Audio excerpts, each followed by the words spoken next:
welcome to the Energy Stakeholders of the Future. We have an interview today with UpreferSolutions, and I have my co-host today, Param Kumar from Kumar Resources, on the interview with me. So Param, welcome. Would you like to introduce our interviewees? Certainly. We have with us my two dear friends from UpreferSolutions, Jagan, Lenka, and Ramana, Gedela. And what we're going to talk about today is the new age of customer preference management. In fact, I will let them tell you what customer preference management is and how it has been playing out in the last few years. Just as a quick introduction, I just wanted to say that, people talk about the energy business changing because of technology. At the same time, the customer preferences, or the way the customers interact with their vendors of any kind, whether it be Amazon.com or their utilities, has certainly dramatically changed thanks to things that have nothing to do with energy technology itself, but has to do with things like smartphones, social media, and so on and so on. So, I usually tell people that 10 years ago, your relationship with the utility was you got a bill once a month, and you paid up or they cut you off, and that was it. Whereas that has absolutely changed now.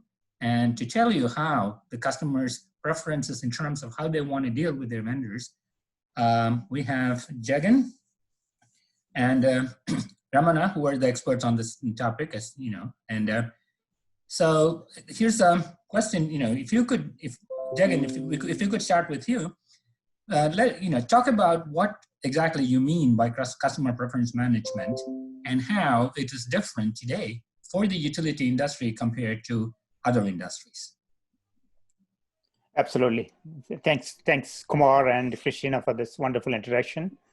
And we have been in business for the past 4 years, UpreferSolutions. We pride ourselves as the company that helps utilities reduce their customer call volumes. How we do it? Recently, McKinsey has come up with this customer survey, wherein they asked customer care executives as to what are their major goals for the following year. 57% of them said they want to reduce their customer call volumes. How do you do that? The first thing is relatively easy. If you can somehow switch them to a different channel, then you can reduce the call volumes. The second thing you could do is identify what the customers are calling you about. For example, in case of utilities, customers call you for two main reasons. One is billing issues. The second one is outage issues. Okay. Now, even before customer calls you, how about you interacting with them proactively?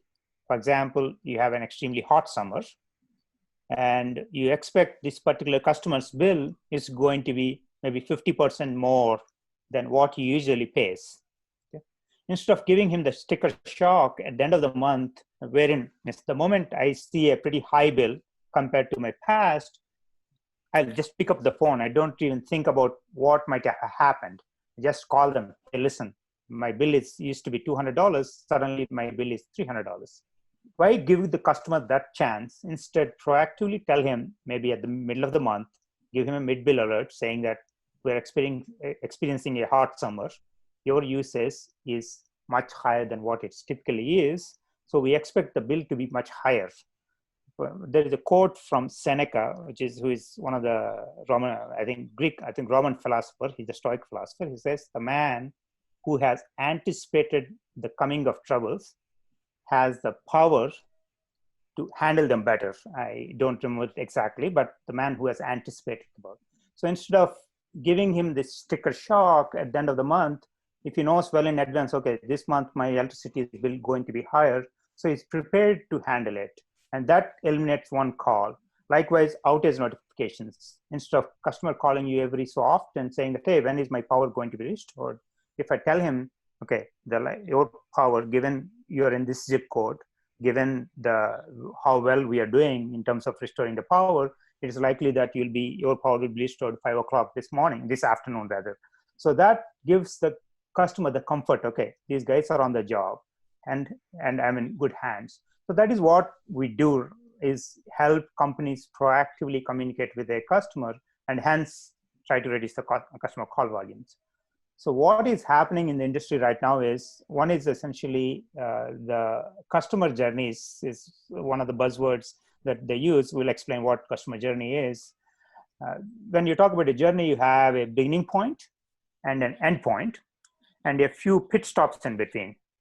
So any process where a customer engages with the utility is a journey. For example, if I'm moving into a new house, newly built house, from the time I enroll for the service to the time the power is turned on by the field service representative, we can call that as one journey.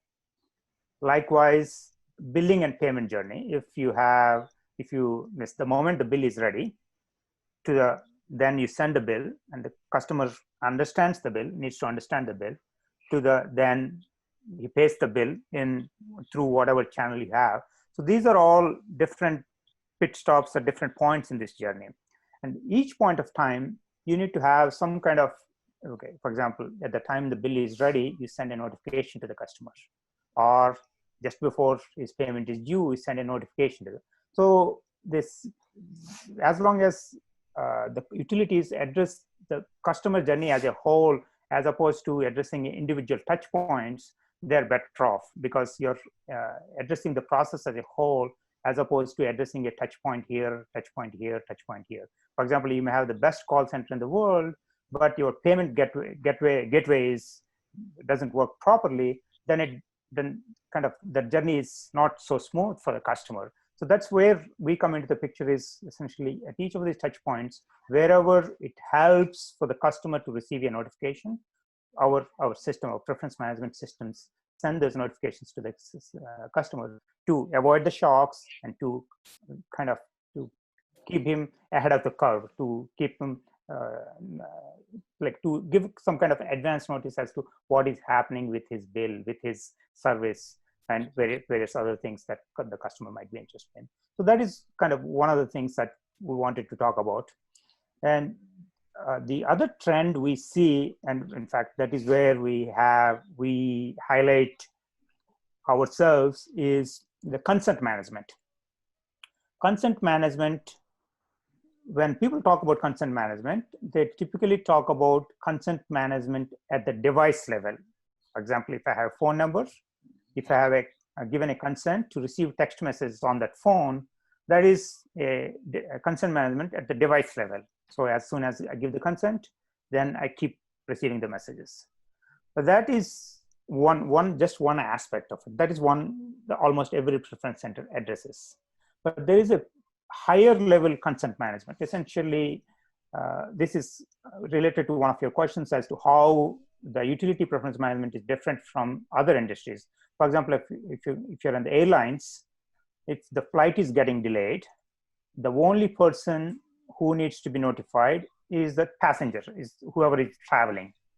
On the other hand, if there is an emergency in my area, it's not just me who needs to receive the notifications, it's my spouse, all my family needs to receive the notifications.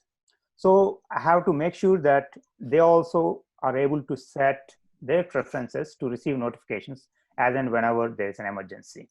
Likewise, this is one use case we addressed in the Northeast. It's a landlord-tenant. For example, if the tenant does not pay the bill, and the connection gets unfortunately it gets disconnected, and it's in the middle of January. So you know what happens in Northeast in the middle of January. It's freezing cold, and unfortunately this connection gets disconnected, and there is that frozen water pipe, and it gets burst. So now whose problem is it? Is it the tenant's problem or is it the landlord's problem? So landlords want to receive notifications as well in these cases, because ultimately he may have to pay for fixing that pipe. So not just the tenant that needs to receive the notifications, but even the landlord needs to receive the notifications too.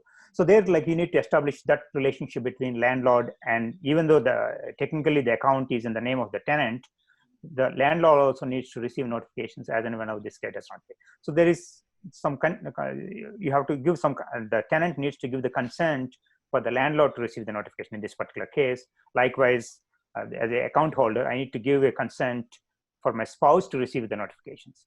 So that is where the relationships do play an important role. So that's why we have the consent at the device level, consent management at the relationship level. So these are some of the emerging trends that we are addressing, is essentially that consent management at relationship level. It's essentially taking the consent management to a different level altogether. So those are kind of some of the things we would like to talk about today. Okay, that's very interesting.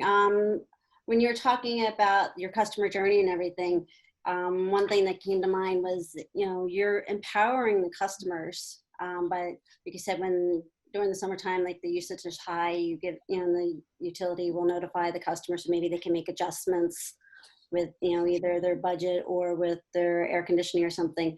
Do you ever see a point when the utility may send the customer a note saying, hey, your usage is high, your bill's going to be really high, you may want to adjust your rate type of thing? Do you see that as something that could possibly happen in the future? So the utilities kind of, helping the customer manage their bills, or do you think that's going to be up to is it going to stay on the customer's responsibility?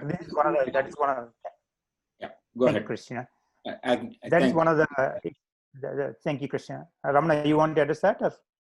Yeah, I think this is something I just want to give you a live use case that we have already done for a utility, which is in the first quadrant of JD Power customer satisfaction for residential customers, which is SMUD in California. Way back in 2013 itself, they foresaw these kind of scenarios, and they wanted a preference management solution to be implemented exactly to address those scenarios. For example, you let the customer to set a threshold. Let's say I'm getting a bill of $200 every month. By whenever my bill reaches $170, these are the scenarios that we have implemented for one of our utilities, one of our customers way back in 2013 itself. That utility is in the top segments on JD Power customer service for residential customers, customer satisfaction for residential customer service, SMUD. So basically in 2013 itself, they foresaw these kind of trends, and they wanted us to integrate the preference center into their processes like sticker shock and mid-bill alerts.